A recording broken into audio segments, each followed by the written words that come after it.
Contemporáneas y emergentes, cuenta con una especialidad en gestión museográfica por el Centro de Cultura Casa Lam y con una maestría en arte, análisis y decodificación de la imagen visual por el Instituto Helénico.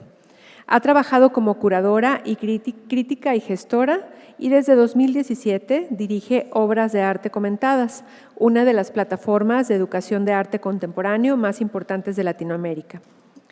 En 2024 fundó PECA, un club de coleccionismo de arte con más de 50 integrantes en diferentes ciudades del continente.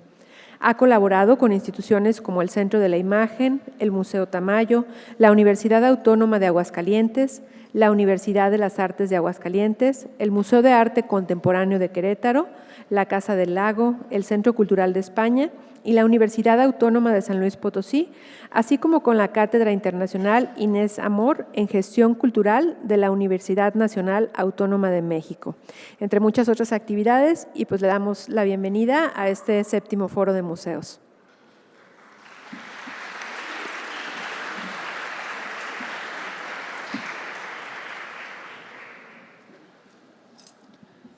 Muchas gracias al MUSA por la invitación y a Ana Karina y a Sandra por la gestión y sobre todo pues a ustedes por pasar su mañana de lunes aquí en este encuentro. A ver, déjenme pongo mi timer para respetar el tiempo. Ya.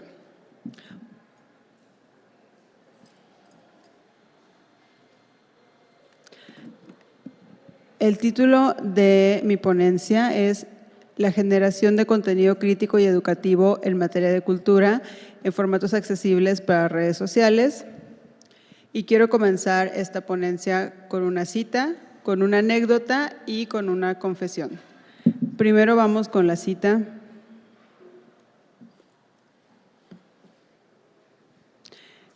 Es increíble que sigamos pensando que un aula es un sitio cerrado de 4 paredes, cuando la tecnología arrasa las paredes. Yo creo que una red social es un aula. Creo que un programa de televisión es un aula. Creo que estamos viviendo tiempos post-áulicos. Darío Stanschreiber. El filósofo argentino Darío Stanschreiber ha sido de suma importancia para pensar mi propio quehacer, porque él fue la primera persona a la que escuché hablar de la divulgación fuera del ámbito de la ciencia, que es donde normalmente se utiliza el término. Y ustedes recordarán a las grandes figuras, como por ejemplo Carl Sagan, que yo creo que es el divulgador pues más famoso a nivel mundial, o fue. Él era divulgador de la ciencia. Y bueno, normalmente ahí es donde se utiliza este término, pero Stanschreiber se refiere a su labor como divulgación de la filosofía y de ahí es donde yo tomo la idea de nombrar lo que hago como divulgación de arte. Concepto que no era tan habitual hace casi 8 años, que fue cuando comencé con Obras de Arte Comentadas. Ahora, bueno, ya hay divulgación de absolutamente todo, pero en ese entonces no era tan común hablar de divulgación en arte. Ahora, ¿por qué hablar de divulgación y no de difusión? Yo creo que sí hay diferencia entre estos dos términos, porque la divulgación para mí es el arte de la hospitalidad, es decir, de hacer comprensibles los contenidos de arte a públicos no especializados y pues justamente eso es la hospitalidad, el hacer que las personas que no son de un lugar, en este caso del sistema del arte, el hacer que las personas de fuera de un lugar se sientan bienvenidas. Y yo considero que es un trabajo de traducción, de interpretación y contextualización de obras, de procesos o teorías artísticas.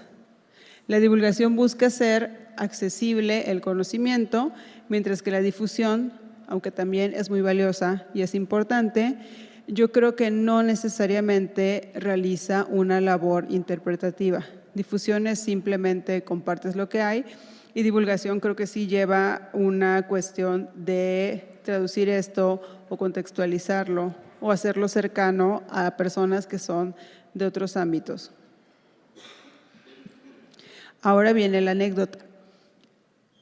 En algunas ocasiones he participado en foros sobre museos, como por ejemplo cuáles son los nuevos pasados de los museos, quién rescatará los museos en México, ese fue en el Centro Cultural España, cuáles son los nuevos pasados de los museos fue en Casa del Lago, y pues este foro en el que estoy actualmente, y próximamente en junio estaré en el 20 Congreso Internacional de Arte Museo Incómodo, que está organizando la Universidad Iberoamericana en Ciudad de México. Y a mí se me hace algo muy curioso porque, pues, a pesar de que estudié gestión museográfica, no trabajo en un museo. No tengo un vínculo estable con un museo como alguien que, por ejemplo, sí es curadora adentro de un museo o que es directora de un museo o que hace mediación al interior de un museo.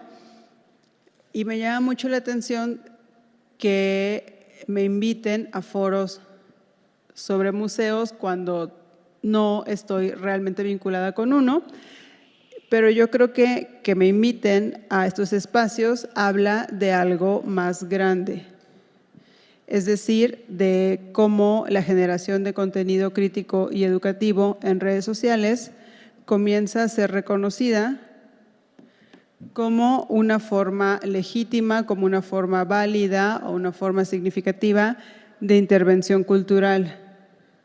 Es decir, se reconoce no solo lo que yo hago, sino la función que este tipo de plataformas empieza a cumplir en el ecosistema del arte, porque pues existen muchas cuentas de divulgación, no solamente la mía. Incluso podríamos decir que ya somos un gremio o un tipo de actor o bueno, de actriz dentro del ecosistema del arte. Y creo que eso no es algo que se debe de tomar a la ligera. Piensen, tiene cuánto que no veían nacer un nuevo rol dentro del ecosistema del arte. Probablemente desde los 80s que cobra mucha fuerza, al menos a nivel internacional, la curaduría. O sea, creo que sí estamos viendo pues el nacimiento de algo nuevo y eso no es algo que pasa seguido en el arte, que existan roles nuevos. Por último, lo que seguramente todas estaban esperando, la confesión. El título y tema de esta ponencia no lo elegí yo, fue una sugerencia que me dieron directamente del MUSA, lo cual agradezco infinitamente, porque lo más difícil siempre que te invitan a un foro son dos cosas. En primera, delimitar el tema del que vas a hablar, del que sea tu participación, y en segunda, ponerle un nombre a tu ponencia. Entonces, bueno, agradezco mucho que me solucionaron estos dos problemas desde un inicio, pero lo más importante es que este gesto me permite ver cómo es percibido mi trabajo por las instituciones. Porque cuando te están asignando un tema, están interpretando tu rol dentro del ecosistema del arte, están interpretando tu trayectoria, lo que tú puedes aportar o tu forma de intervenir en el campo artístico. Y en este caso, que el museo haya considerado que yo puedo hablar de la generación de contenido crítico y educativo en redes sociales, dice que lo que hacen plataformas como Obras de Arte Comentadas es un aporte o como una voz que tiene algo que decir sobre las formas contemporáneas de hacer pedagogía, de pensar el arte, de relacionarnos con el conocimiento artístico desde fuera de los museos. Y bueno, esto más allá de cualquier posible validación a las plataformas digitales, yo creo que ofrece una imagen externa que dialoga con lo que yo intento construir, que es una práctica crítica que no depende de la rigidez académica, pero que tampoco renuncia a tener profundidad. Y en esta ponencia quiero hablar de cómo es que realmente funcionan los espacios similares al mío, también de qué relaciones guardan con el ecosistema del arte, qué relaciones guardan con el rol tradicional de los museos y qué podría aprender el mundo del arte de proyectos como el mío. A mí me interesa mucho hablar en primera persona de qué es lo que yo hago, porque muchas veces no se termina de comprender a las plataformas que generamos contenido de arte, contenido educativo, contenido crítico en redes sociales. Creo que se entiende bien lo que hace un artista, se entiende lo que hace una museógrafa, se entiende lo que hace una curadora, pero mi rol no estoy muy segura de si se puede entender exactamente lo que es, porque yo me he dado cuenta que en ocasiones se intenta disminuir su importancia etiquetando prácticas como la mía como algo momentáneo, porque es algo que sucede en redes sociales o algo que no tiene peso fuera del internet, cosa que es una mentira, o algo que es insustancial o algo que es mero influencerismo. Creo que todavía existen prejuicios sobre este rol. Y pues volviendo al título que le fue asignado a mi ponencia, yo creo que da justamente en el clavo, porque se trata de generar contenido crítico y educativo en formato accesible para redes sociales. Es decir, se entiende que lo que estamos haciendo es un trabajo de mediación de conocimientos que se tiene que ceñir a las condiciones muy específicas de las plataformas digitales. Es decir, no es una degradación del saber puro, del saber denso, que se ofrecería en lugares como las exposiciones en los museos, o los libros, o los papers académicos, o los coloquios, o los seminarios. No es una degradación de este conocimiento, sino es entender cómo funcionan estos sitios, donde de hecho pasamos muchísimo más tiempo que en los museos, porque piensen cada cuánto visitan un museo, pero piensen cada cuánto utilizan redes sociales. Y pues bueno, es entender esto, entender estas plataformas y ver qué posibilidades ofrecen, en lugar de ir de entrada pensando en que como no es un libro, como no es una exposición, como no es un paper académico, es una cosa que ya no tendría ninguna posibilidad de poder ofrecer alguna intervención valiosa. Mi trabajo surge de realidades concretas, como por ejemplo este dato, que el 70% de las personas en México utilizamos redes sociales. No sé si tenían idea de esto o si pensaban que era menos, pensaban que era más. ¿Más? Sí, bueno, creo que como gente muy mayor igual y no las utiliza, pero bueno, el 70 es más de la mitad. Y bueno, piensen qué porcentaje visita museos. El tiempo que pasamos en internet todos los días, pero esto incluye también tiempo de trabajo, es de 7 horas y 37 minutos. Y de ese tiempo, 4 horas y 23 minutos se pasan en teléfonos móviles. Y lo que hacemos principalmente en los teléfonos móviles es usar redes. La fuente de esta info es El Mexicano y su intenso uso de redes sociales, publicado por el doctor Eduardo Porter Ruiz en la revista de la universidad. Entonces, estos son datos concretos, muy reales, a través de los cuales surge una plataforma como la mía.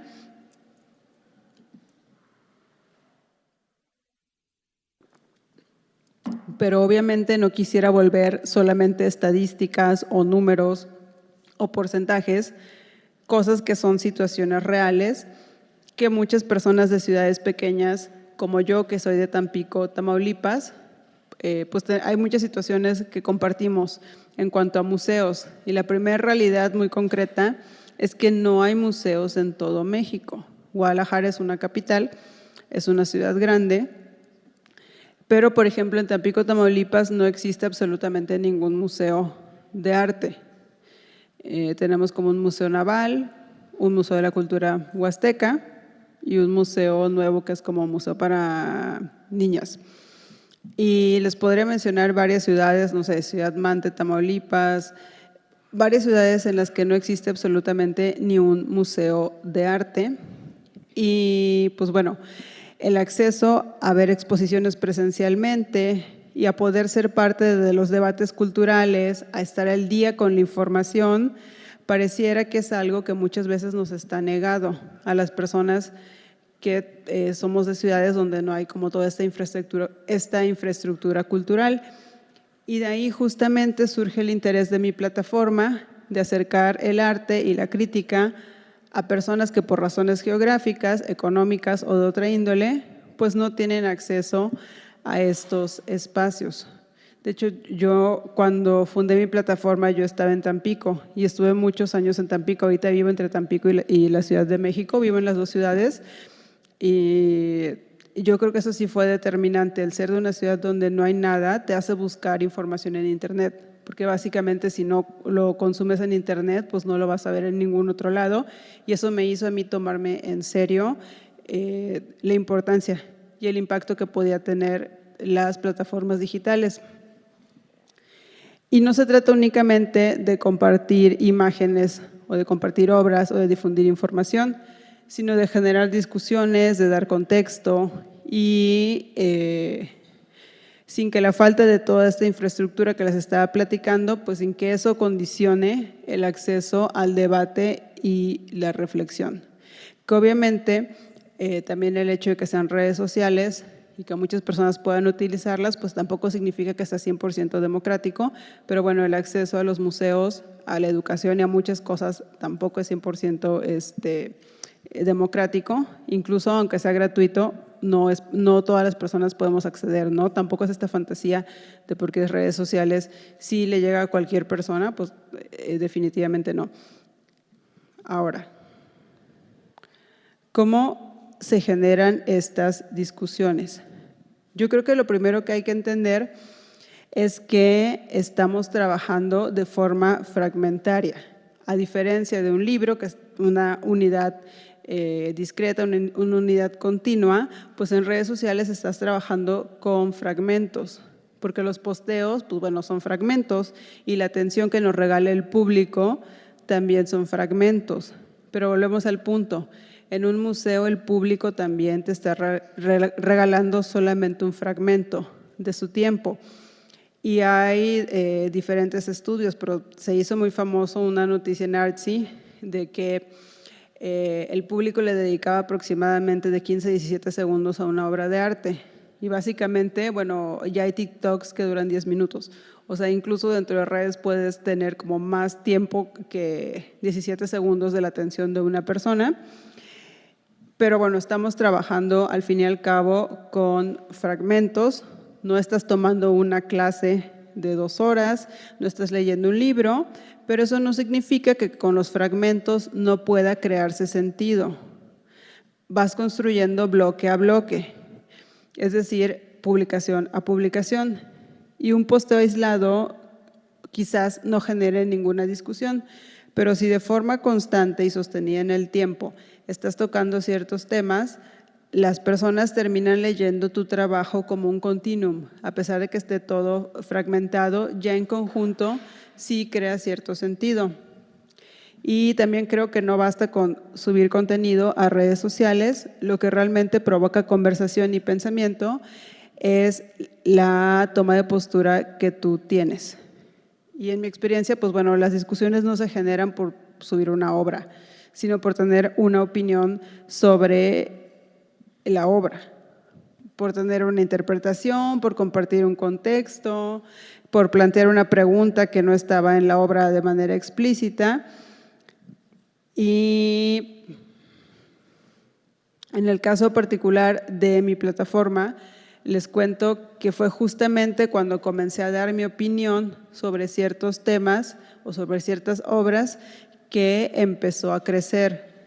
Al principio yo me limitaba únicamente a subir las obras sin un punto de vista, porque tenía la idea de que tenía que ser imparcial. No sé por qué, no tengo idea de cómo me había hecho esa idea y tampoco tenía pues ningún referente como para decir, pues lo puedo hacer así como esta persona lo está haciendo, pero yo pensaba que no tenía que poner mi punto de vista, pero después me di cuenta de que en realidad la gente sí quería leer mi punto de vista. Y de hecho, incluso aunque a veces no pongas tu opinión, más o menos se puede deducir qué opinas del tipo de obras que te gustan o el tipo de selección que haces o el tipo de temas de los que sí hablas. Entonces, bueno, la fantasía de que va a ser absolutamente imparcial, pues bueno, no es posible, ¿no? Y al redactar textos breves para las piezas, incluso se intentan ser meramente informativos, pues también lleva muchísima dosis de subjetividad, porque decides poner un dato y no poner otro. Resaltas una característica de la obra y no otra. Resaltas cierto momento de la biografía del artista y no otro. Y esto sucede también en las cédulas de los museos. Incluso el texto que intente ser puramente descriptivo, yo creo que sí lleva una dosis de opinión, porque hay cosas que decides poner y hay cosas que decides dejar fuera. Y bueno, haciendo esto de manera habitual, se genera una constancia, y eso es algo como básico de entender de la generación de contenido crítico, es que no es una cuestión de viralidad ocasional, que eso es algo que muchas veces las personas que no están acostumbradas a utilizar redes sociales o no lo hacen de manera profesional, esperan eso, ¿no? Como que van a subir su opinión o su obra y se va a volver viral mágicamente, y eso va a ser como el breakthrough en su carrera y todo el mundo las va a conocer a partir de eso, pero pues definitivamente no. Es una cuestión de constancia que se construye con tiempo, con investigación, con lectura, y también se requiere paciencia, porque las discusiones no siempre son inmediatas, pero las discusiones se cultivan con el tiempo y se desarrollan múltiplemente a través de intercambios, de tener referencias compartidas, de tener desacuerdos, de tener momentos de afinidad, y es una conversación definitivamente de largo aliento, a pesar de que sea fragmentaria. Y por último, yo creo que las discusiones se generan cuando sí tienes cierto respeto a las obras, a los públicos y respeto al conocimiento. Yo intento respetar al máximo al público en el sentido de que a mí no me gusta decirles nunca qué pensar. Siempre es yo creo, yo opino, así lo veo yo, pero tú tienes libertad de verlo como tú gustes. No es esta imposición de lo tienes que ver como yo, lo tienes que pensar como yo, y para mí ese es el respeto máximo al público. Abrir un espacio donde sea posible pensar, pero no decirle a la gente qué es lo que tiene que pensar. Y sobre todo, y esto se me hace muy importante, no puedes partir desde el supuesto de que a la gente no le interesa el arte o que la gente no va a entender. Creo que esa es una falta de respeto grandísima hacia el público y hacia las personas, y es algo muy común, ¿no? Que se dice como, es que a la gente no le interesa la cultura o nadie viene porque no le importa. Yo creo que tienes que partir del hecho de que a la gente de hecho le importa y le interesa mucho el arte, le interesa tanto que todos los días escucha canciones, ve películas, ve series de televisión, lee, y bueno, esas son formas de arte, a pesar de que no sean artes visuales. Simplemente no se han encontrado o no han tenido el tiempo o la oportunidad de estar en contacto con las artes visuales, pero yo sí creo que absolutamente a todas las personas de cualquier estrato social, de cualquier formación, les interesa el arte. Y quizás se pregunten si todas estas conversaciones trascienden o no la esfera digital, que es lo que les decía al principio, que es uno de los prejuicios que también existen, que las plataformas digitales solamente tenemos importancia en Internet, ¿no? Y básicamente cierras tu celular y ya no existimos, y pues obviamente eso no es cierto. Creo que es más que obvio que las plataformas digitales tienen impacto fuera de Internet, si no, pues yo no estaría aquí básicamente. Y muchas veces estas conversaciones que nacen en el espacio digital pues trascienden toda esta esfera, y se ha visto mucho en el caso de los museos. De hecho, piensen cuántas veces han escuchado a alguien enfrente de una obra de arte discutir. Yo las puedo contar con los dedos de una mano, pero todas las veces que he leído a personas discutiendo en Internet sobre obras, en realidad creo que las discusiones más comunes suceden en Internet. Es extraño que una discusión de una persona ante una obra o con una amiga viendo una obra llegue a tener la misma trascendencia que una discusión digital, porque con discusiones digitales ya sabemos que han llevado a a que se quiten obras de museos, a que se cancelen performances, a que se despidan personas, y todas fueron discusiones que o comenzaron en el espacio digital o se amplificaron por el espacio digital. Y pues la esfera digital entonces no es un fin, sino se convierte en un punto de partida para un diálogo que puede enriquecerse y expandirse a otros espacios.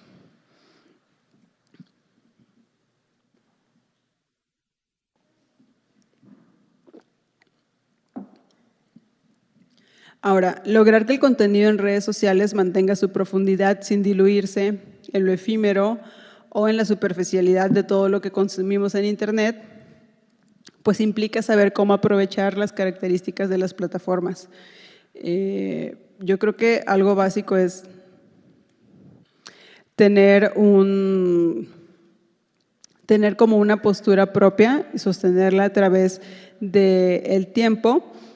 Tener también una visión coherente y tener una voz que permita que tu opinión se distinga y que no se pierda en la rápida corriente de publicaciones. Y aunque las redes sociales obviamente favorecen la brevedad, pues la brevedad no significa simplicidad. Yo creo que sí puedes comenzar a destilar ideas complejas en formatos que son muy breves o que son muy concisos, y aprendes a utilizar el tiempo al máximo. Que eso es lo que muchas veces pasa en varias cuestiones de arte, ¿no? Te querían decir algo que en realidad no era tan complejo, o que sí era complejo pero se podía acotar, y la brevedad yo creo que debería de volverse a ver como una virtud en lugar de como algo negativo. Y creo que también ser concisa muestra un respeto impresionante para el tiempo de las personas. Y bueno, además de que puedes crear capas de contenido que se complementan entre sí, y una idea que tienes, una idea que es profunda, la puedes dividir en varios tipos de publicaciones. No tienes que ponerla toda de corrido, y también puedes interactuar reflexivamente con la audiencia, puedes responder sus preguntas, puedes fomentar debates, y creo que todo esto contribuye a que tu contenido se perciba como serio y como valioso. El hecho de que le respondas a las personas, o bueno, incluso el hecho de que no respondas, a veces se me hace todavía más, suena raro, pero se me hace todavía más serio muchas veces, como decidir no involucrarte en cosas que sabes que no tienen en realidad peso o solvencia. Y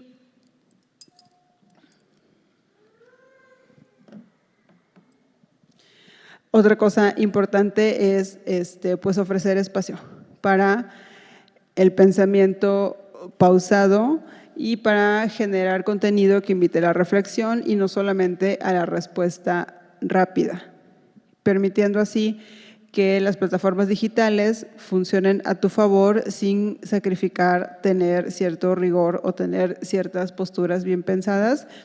Y hasta aquí estuvimos hablando de cómo funcionan realmente espacios como el mío.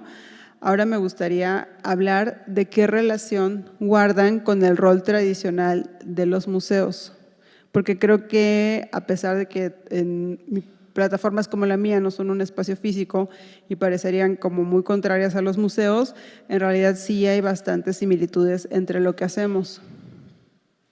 Por ejemplo, una de las razones por las que mi plataforma empezó a crecer es porque publicábamos obras que no podías encontrar en absolutamente ningún otro lugar, ni siquiera en los llamados espacios independientes, porque muchas veces eran obras que existían solamente en circuitos informales o efímeros. Por ejemplo, en las redes sociales de un estudiante de arte, que técnicamente pues no ha llegado ni siquiera a un espacio independiente, es algo que ella subió a su Instagram estando en Colima, que hay como una desconexión total con el resto del ecosistema del arte. O, por ejemplo, obras que están en fanzines o que están en las aulas de clase, o que eran solamente un dibujo, un boceto que un artista tenía y que ella misma no la consideraba como una obra, pero no sé, yo le decía como, no, sí está bien padre, creo que sí está, yo lo considero una obra. Y bueno, empezamos a recopilar al inicio todo ese tipo de obras que no estaban en ningún lugar, ¿no? Que no estaban en los museos. Y pues estas obras no entraban a una sala institucional, no porque no fueran valiosas, sino pues porque o no tenían la infraestructura o simplemente pues las curadoras de museo no las conocían. Y al compartirlas, pues mi plataforma las visibilizaba, las hacía circular, les daba un contexto, que eso es algo que hice mucho al principio y es una de las cosas que más disfruto hacer. Lo de darles un contexto, es decir, preguntarle al artista como sus referencias, en qué estaba pensando cuando hizo la obra, básicamente realizarles una pequeña cédula entrevistando al artista y pues eso contribuía a que se empezaran a tomar en serio todas estas piezas, el que alguien tuviera el suficiente interés en ellas como para difundirlas, para hacerles un texto, para tomar en cuenta la opinión de artistas que no estaban en el circuito principal. Y en ese sentido, aunque mi plataforma no opera como un museo, pues yo creo que sí ha cumplido una de las funciones más importantes de los museos, que es dar acceso a una parte significativa de la producción artística contemporánea. Pero a diferencia de los museos, que muchas veces trabajan con temporalidades largas y con obras que ya pasaron por varios filtros de validación, pues la labor de plataformas como las mías ocurre en el presente inmediato. Es decir, no esperamos a que una pieza madure o a que el medio del arte la reconozca. La compartimos aún cuando está fresca, muchas veces cuando aún todavía está en proceso, y eso ha permitido, en cierta medida, que artistas, escenas o formas de hacer arte que no siempre estaban ahí a la vista de todas las personas, pues empezaron a formar parte de la conversación desde etapas mucho más tempranas que ya entrar a un museo o a una galería. Y pues esto de circulación en etapas tempranas, yo creo que sí ha tenido un efecto en cómo se forman las miradas del público. En lugar de recibir únicamente lo que ya está validado por instituciones o ferias o galerías, pues la audiencia se acostumbra a ver procesos abiertos, búsquedas inacabadas, propuestas que todavía no tienen un lenguaje definido, incluso propuestas que te puedo decir que están equivocadas o que todavía están en ciernes. Y pues yo creo que eso enriquece el panorama y también pues creo que cuestiona el poder de prescripción que tienen algunas instituciones, pues porque ya no te tienes que esperar únicamente a que sea el museo, ¿no?, quien te elija, sino que puedes generar otras formas de atención, de confianza, que son mucho más ágiles que las de un museo. Y aunque nuestras herramientas son distintas, porque son más rápidas o son menos solemnes y tienen otro tipo de alcance, el impacto que puede tener sobre la historia del arte es real, pues porque toda historia del arte comienza simplemente por decidir mirar una pieza. Y yo sí me he dado cuenta que obras que fui como encontrando en internet o en Instagram de ciertos artistas, después las empezaron a considerar para estar en exposiciones. Y tiene sentido porque si las curadoras están viendo mi plataforma, pues obviamente van a tomar de ahí también pues referencias o van a usarla también para descubrir artistas. Entonces, pues sí tiene un impacto concreto en lo que se termina exhibiendo en otros espacios fuera de internet, incluso en lo que la gente termina comprando, porque muchas veces me ha pasado eso, de que gente que vio una obra en mi plataforma y la decidió comprar, y se siente muy extraño que yo sea quien tiene que decir todas estas cosas, pero creo que sí hace falta como un análisis profundo de 8 años de trabajo de mi plataforma, y pues no conozco a nadie más que se lo esté aventando. Entonces pues bueno, prácticamente yo tengo que platicar todas estas cosas del impacto de mi propio trabajo, pero creo que sí ha tenido impacto a nivel de lo que se llega a exponer, artistas que llegan a ser consideradas por galerías, obras que terminan siendo consideradas por coleccionistas. Y algo que también tiene similar mi plataforma con museos es que ha sido un espacio para que se conozca el trabajo de curadoras, de gestoras, de críticas y otras profesionales del arte. Es decir, publicamos obras, pero también hablamos de lo que están haciendo curadoras, de lo que están haciendo gestoras. Por ejemplo, hubo un momento en el que en mi plataforma teníamos una convocatoria para curadoras, es decir, que ellas enviaban sus propuestas y pues eso también ayudó a reconocer la visión de ellas. Hay, por ejemplo, ahorita una chica que está en el Carrillo Gil, que me la encontré y yo la conocía porque había enviado una curaduría a mi plataforma y la habíamos publicado y me dijo que esa había sido como su primera curaduría en la vida, que fue en un medio digital y ahorita ya trabaja en un museo. O sea, sí me ha tocado ver, básicamente me ha tocado ver crecer a gente de que está estudiando arte y ahorita ya egresó o ahorita ya tiene un trabajo en una institución. Entonces, bueno, me da gusto que en mi plataforma hayamos podido reconocer el aporte de todas estas personas antes de que ya llegaran a ingresar como a todos estos circuitos. Y definitivamente yo creo que no se trata de una pelea entre lo nuevo y lo viejo, ni de afirmar que una forma de hacer las cosas reemplaza a la otra, porque no, plataformas como la mía definitivamente no reemplazan a los museos. Al contrario, yo creo que lo más interesante para el ecosistema del arte es cuando estas lógicas conviven, cuando se tensionan y muchas veces cuando se transforman mutuamente. Las plataformas y los museos siguen siendo fundamentales, pero hoy coexisten con plataformas que operan desde otras temporalidades, lo que les decía que es mucho más rápido cuando no trabajas con burocracia, hablar de ciertos temas o de ciertas obras. También coexisten con otras economías del arte, porque esa es otra, y eso da como para toda otra ponencia, porque yo vivo 100% de obras de arte comentadas y es como uno de las grandes preguntas, al menos cuando eres una persona que tiene que trabajar, es como, ok, estudié arte, pero ahora, ¿qué voy a hacer? ¿No? Y eso es un problema y algo que le debemos a todas las personas que están estudiando arte, darle respuestas realistas de cuáles son sus expectativas laborales cuando salgan de la escuela, porque no hay museos para tantos artistas y no hay museos para tantas curadoras. O sea, piensen cuántas personas están egresando de curadoras y cuántos puestos como curadora en jefe o curadora adjunta o asistente de curaduría existen realmente. No es 100% algo que le debemos a las estudiantes, poderle dar esas respuestas. Y bueno, mi plataforma también se volvió otra manera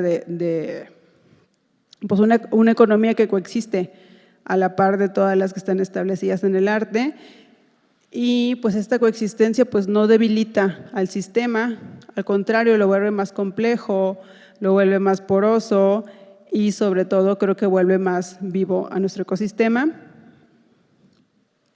Por eso me interesa pensar esto no como una competencia entre lo viejo versus lo nuevo, sino entender que cada tipo de espacio institucional, independiente, digital, formal, informal, cada espacio cumple funciones distintas y necesarias y yo prefiero ver cómo nos podemos potencializar entre nosotras que vernos como antagónicas, porque eso es muy común cuando haces algo nuevo, que hasta tú misma, ¿no? Quieres adoptar el sistema de que eres antagónica al museo o eres el antimuseo o eres como esta cosa disruptiva en contra del museo, pero yo no veo así lo que hago, yo lo veo como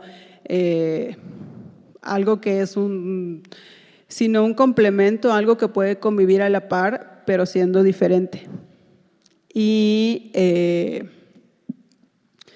algo que se me haría interesante es pensar, como que siempre se entiende cuando estás fuera del museo, ¿qué pasa cuando piensas tú con las lógicas del museo? Es lo más común, ¿no? Siempre volteas a ver lo establecido. Pero ¿qué pasaría si los museos prestaran más atención a lo que ocurre en plataformas como las mías? Obviamente no para asemejarse, porque tampoco está padre cuando todo sigue las mismas fórmulas, los mismos lenguajes y todo básicamente es como una réplica de lo que ya existe, sino para entender mejor las formas en las que hoy se produce y comparte el arte. Y al mismo tiempo que plataformas como la mía pues puedan dialogar con la memoria y con la estructura que solo ciertas instituciones como los museos pueden ofrecer. Entonces, bueno, yo no estoy afuera del sistema del arte y tampoco estoy en contra del sistema del arte. Y hay casos donde tal cual trabajo de la mano con instituciones que se han acercado a mi plataforma, no solamente para divulgar sus exposiciones, sino para poder llegar a públicos que son públicos con los que no suelen tener contacto. Y lo que buscan pues no solamente es alcance o viralidad, sino una forma distinta de contar las cosas, de generar conversación o que una persona externa dé una opinión sobre lo que están haciendo en las instituciones, porque muchas veces las redes sociales oficiales de los museos pues solamente pueden acercarse desde cierto lenguaje o tienen como muchas limitaciones. Y pues esto, más que ser una estrategia de comunicación, yo creo que es una manera en la que los museos piensan cómo insertarse en el presente del arte.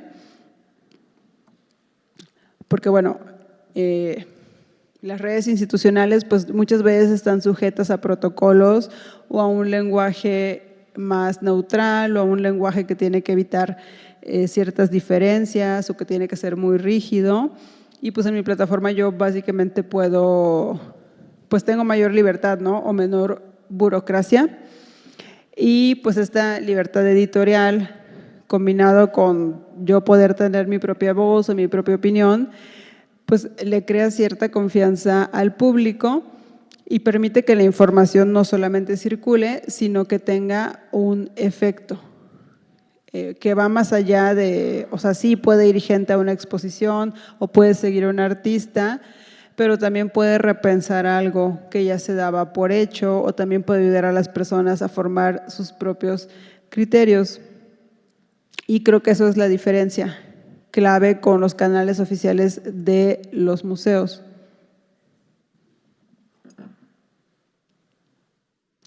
Ahora, sobre las relaciones que creo que las plataformas como las mías, como la mía guardan con los museos, pues les diría que es algo ambivalente, porque les decía, bueno, compartimos ciertas cosas como esto de mostrar obras, realizar cédulas, formar un público, pero en lo que creo que somos diferentes, que también ya se los mencioné brevemente, es que, por ejemplo,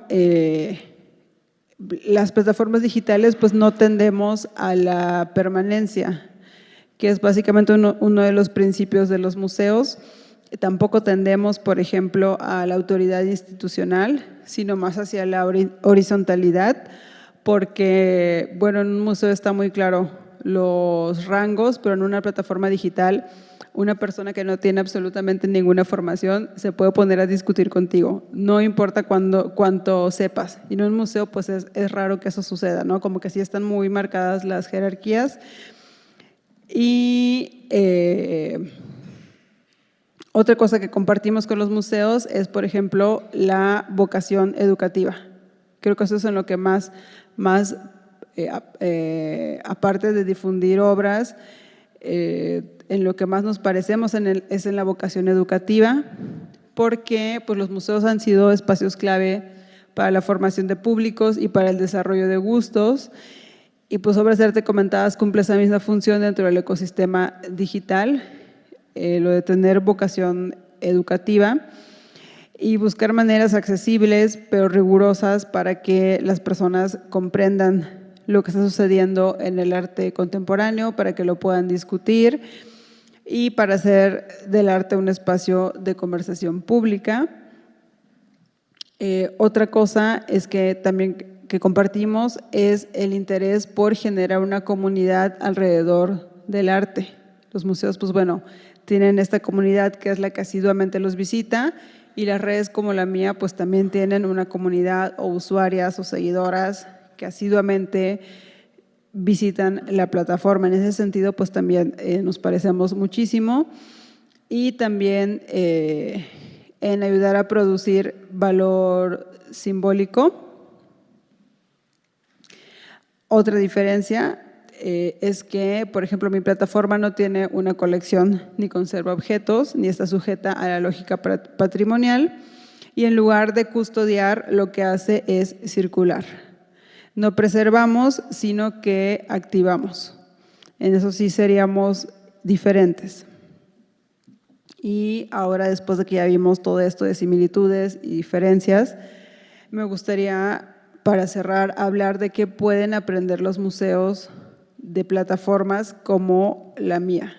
Que suena muy ambicioso decirle a alguien que puede aprender de ti, pero repito, o sea, a mí me tocó hablar de mi trabajo y siempre ser como la primer promotora y defensora de él. Entonces, creo que los museos podrían aprender de las redes sociales, de las plataformas en redes sociales, la capacidad para reaccionar rápidamente y adaptarse a contextos y de poder operar sin tener tanta burocracia. Y esto es bueno porque te permite voltear a ver discursos o artistas que de otro modo pasarían desapercibidas.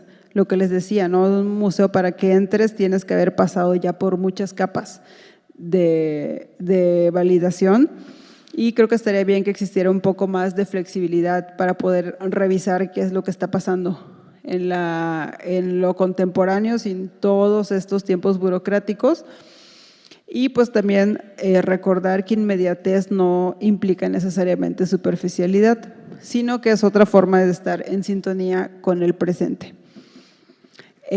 Otra cosa que podrían aprender los museos es la ética de la documentación constante, porque bueno, los museos pues prefieren los productos terminados y las narrativas consolidadas, y las plataformas digitales pues registramos lo que está ocurriendo mientras está ocurriendo.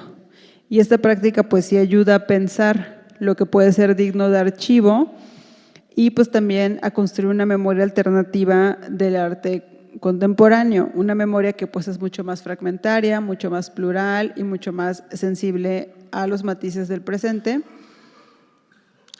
Otra cosa que podían aprender es la posibilidad de ensayar discursos sin la presión de la legitimación inmediata, porque pues, en los museos sí existe mucho la cuestión de la validación académica o curatorial, y creo que existen formas menos, pues menos rígidas, y existe la posibilidad de un pensamiento más ágil y menos normativo, cuando no pensamos con esta lógica de que todo tiene que tener una legitimación y que todo tiene que tener, ser ya un producto terminado, ¿no? Y pues los museos podrían aprender de esta disposición a pensar en voz alta, que muchas veces sí tenemos en las plataformas, a dejar que las preguntas circulen, incluso cuando las respuestas pues todavía no están claras. Y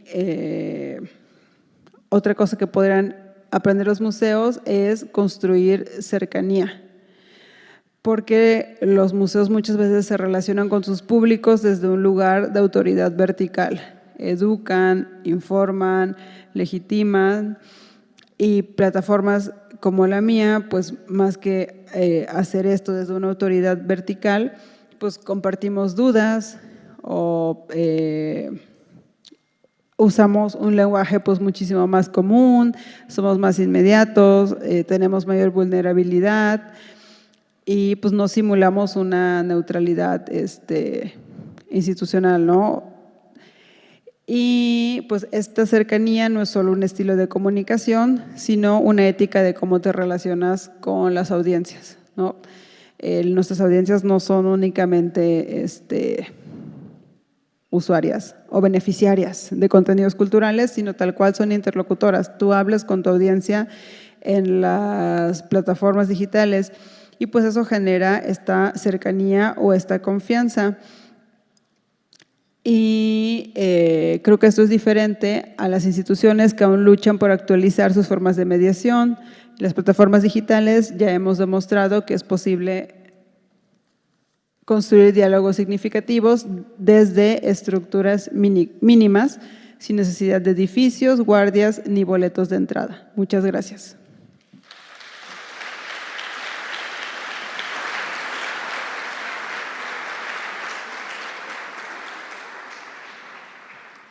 Muchas gracias. Vamos a dar pie a algunas preguntas, las que alcancemos a contestar para poder ajustar los tiempos del programa. Sí. Adelante.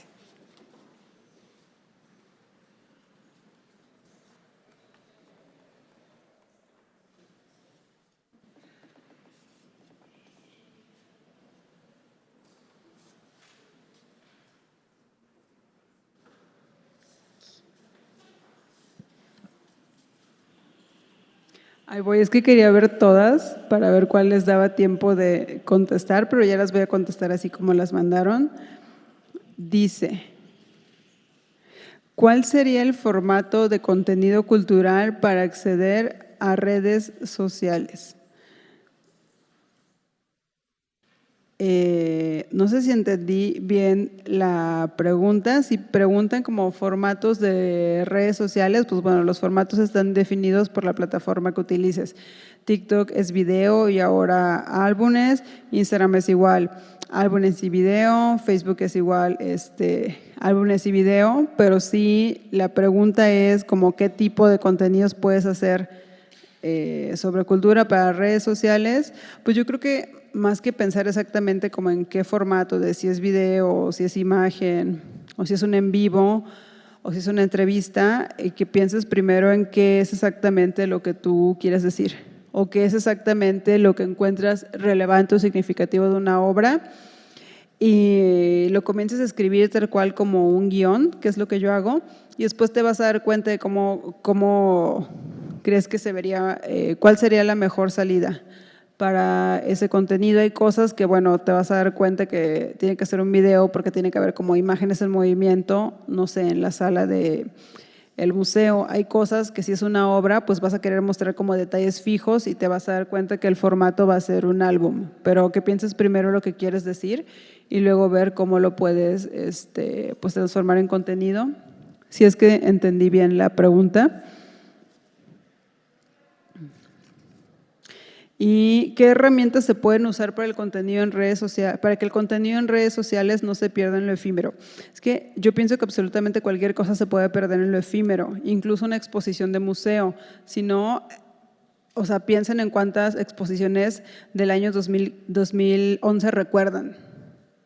O sea, todo se termina perdiendo en lo efímero, entonces esa no sería como mi preocupación principal. Me preocuparía más como por pensar que lo que estés diciendo tenga sustancia. Creo que es la mejor forma en la que algo va a ser recordado. No creo que porque sea en redes sociales necesariamente se vaya a perder en lo efímero, porque les decía eso, ¿no? Hasta una exposición se puede terminar pues quedando en el olvido, que hecho es lo que ha pasado con varias exposiciones. Y algo que yo he visto últimamente es que incluso los museos están rehaciendo exposiciones. No sé, algo que se presentó en 1986 y fue muy importante y no se le dio pues tanta importancia en su momento, la terminan rehaciendo, ¿no? Porque pues todo puede ser olvidado, pero bueno, preocúpate por la calidad de lo que vas a mostrar.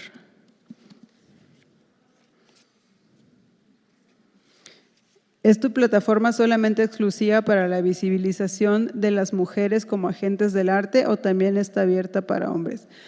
También está abierta para hombres. A mí me gusta hablar en femenino porque, pues, supongo que porque soy mujer, pero también luego siento que el lenguaje inclusivo como que ya se termina siendo estrategia de gobierno, no offense para la gente de gobierno, pero se me hace como un poquito ya hasta, como decir todes, se me hace hasta más disruptivo decir todas, porque todes como que, pues, o sea, hasta hay cosas de gobierno que ya lo utilizan como norma, ¿no? Y todas todavía es de, pero ¿por qué no están incluidos los hombres, no? Pero sí, está abierta para todos, todes, todas, todix. ¿Qué tips le darías a alguien que está empezando con la divulgación crítica de arte en redes para crecer, crear comunidad y poder vivir de eso, entre paréntesis, monetizar? Pues yo le diría definitivamente que si lo que le interesa es monetizar, que se vaya a YouTube, porque es la red con la que, por ejemplo, Instagram no te paga por cuántas veces la gente ve el contenido, YouTube te paga por cuántas reproducciones tiene tu contenido. Entonces, definitivamente, si tu objetivo es monetizar, te diría empieza en YouTube. Si puedes hacerlo en YouTube, hazlo ahí. Eso en cuestión de plataformas, pero pues le diría que tenga una voz propia. Genuinamente creo que es lo más importante y creo que es por lo cual las personas se terminan interesando en lo que tienes que decir, porque les parece único o les parece especial o les parece que tienes un punto de vista relevante. Entonces te diría eso, que intentes cultivar pues tu voz propia y tu mundo interior lo más que puedas, y que también leas o busques como el lado B de todo. Creo que es lo que más ayuda a no tener ideas comunes. Y básicamente si todas están leyendo un libro, tú no lo leas, vete a otro.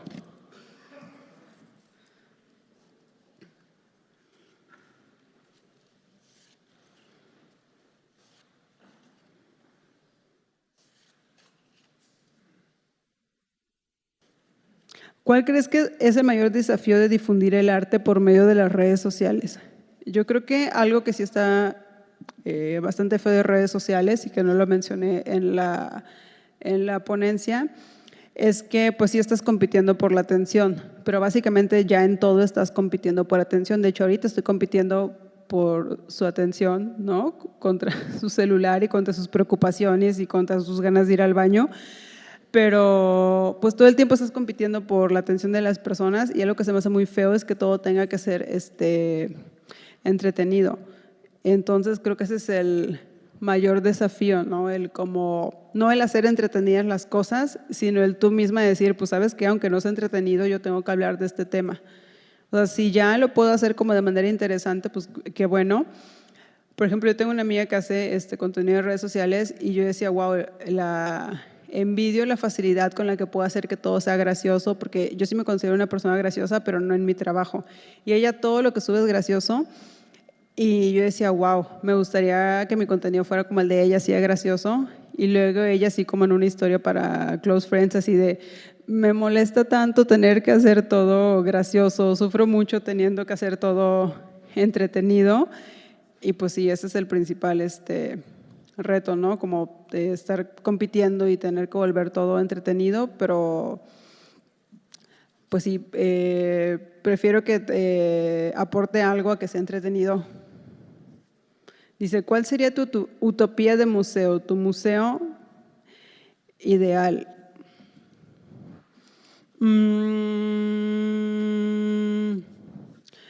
Pues mi utopía de museo yo creo que sería eso, ¿no? Que existieran en las ciudades en las que no existen. Me gustaría también que tuvieran, por ejemplo, arte histórico, como poder aprender de las corrientes de arte históricas a través de exposiciones, es decir, de que, no sé, la historia del performance, bueno, del arte acción en México en los 70s, pues me gustaría como poder ver en persona todas esas piezas que fueron importantes, pero también que no descuidaran el mostrar manifestaciones de arte contemporáneo. Y también me gustaría que hablaran de más temas, porque luego siento que hay como una lista de 5 temas de los que ya no salimos, y no voy a decir cuáles son, pero ustedes revisen los títulos de las últimas bienales internacionales y van a saber cuáles son los 5 temas que más se tocan. A mí me gustaría que se hablara, por ejemplo, de la influencia de WhatsApp en las elecciones en México. No se habló de eso. O sea, y todo el mundo, la desinformación que hubo en las cadenas de WhatsApp, y había reportajes de señores que decían, yo tengo una granja de bots y yo voy a colocar al siguiente presidente con mi desinformación, punto. Y yo no vi que los museos hablaran, pero sí se hicieron, no sé, muestras sobre 5 temas muy en específico.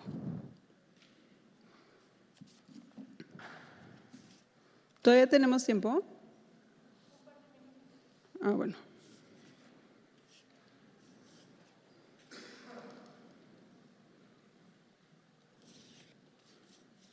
Ay, perdón, es que también hay unos que tienen una caligrafía bien, bien rara.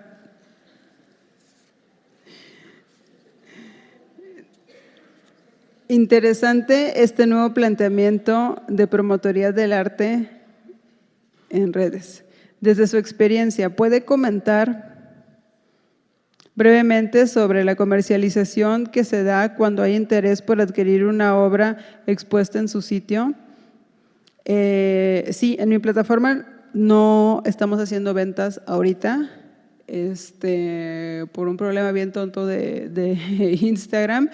Pero lo que les comentaba de que se vendían obras es que pues me ha pasado tal cual artistas que escriben y me dicen como, oye, gracias, subiste esta obra y alguien me mandó un DM y se la vendí. Como una cuestión muy, muy sencilla de la gente ve algo, lo desea y lo compra. Por eso siempre contesten sus DMs si son artistas, no saben quién les puede estar escribiendo para pedirles algo, alguna obra, pero sobre todo tengan un link de una tienda en línea, que es muchísimo más fácil que estar contestando DMs. Pero bueno, según yo ha sido así, simplemente lo ven y lo quieren comprar. O hace poco me pasó que alguien de mi club de coleccionistas, fuimos a una feria en Querétaro y él no pudo ir y fue así de, ay, pero yo vi que subieron esta obra, esta instalación y pues como vi que la subieron yo la quería y la compré. No, pues algo muy sencillo de te ven y te quieren comprar.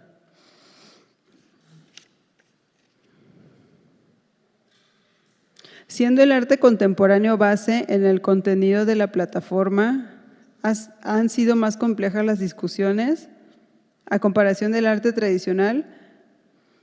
Esa es una buena pregunta. Yo creo que el arte tradicional, por así decirlo, pues también puede desatar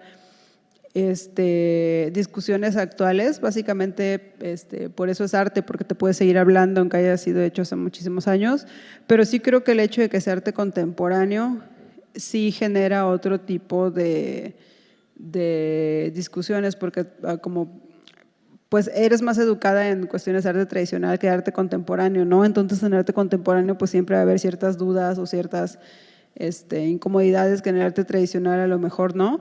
Entonces yo creo que sí, que ese arte contemporáneo sí determina el tipo de discusiones, no porque el otro arte no pueda hacerlo, sino por lo que les decía de como que del otro arte hay como más conocimiento o es más habitual en tu vida, entonces dudas menos.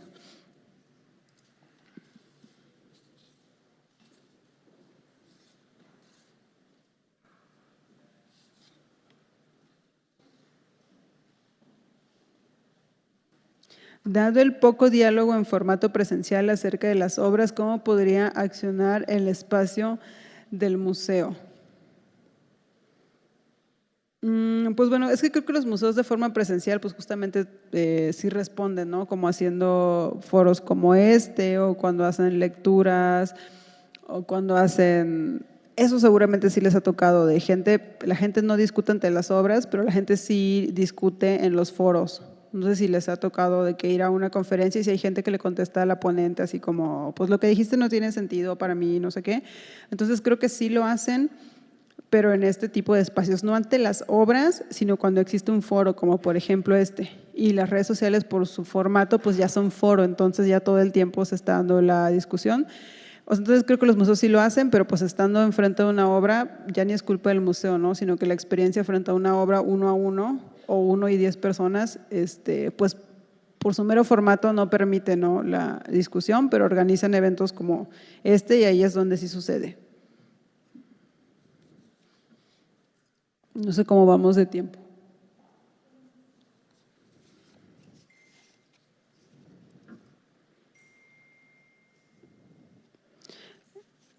Oigan, no, sí se entienden las preguntas, nada más tengo que como enfocarme más en leerlas, pero ya leí unas que según yo la caligrafía estaba rara y no, sí se entienden.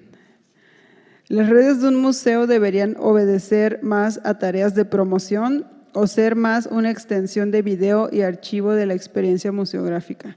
Esta pregunta se me hace muy buena. Yo creo que lo de ser una extensión de video y archivo de la experiencia museográfica o ver cómo lo mismo que quieres hacer con tus obras de arte lo puedes hacer con tus redes sociales. Es decir, que no sea nada más subir una foto de la expo y anunciarte a qué horas va a estar abierta, ¿no? Sino verlos como una extensión de la experiencia museográfica. Bueno, muchas gracias.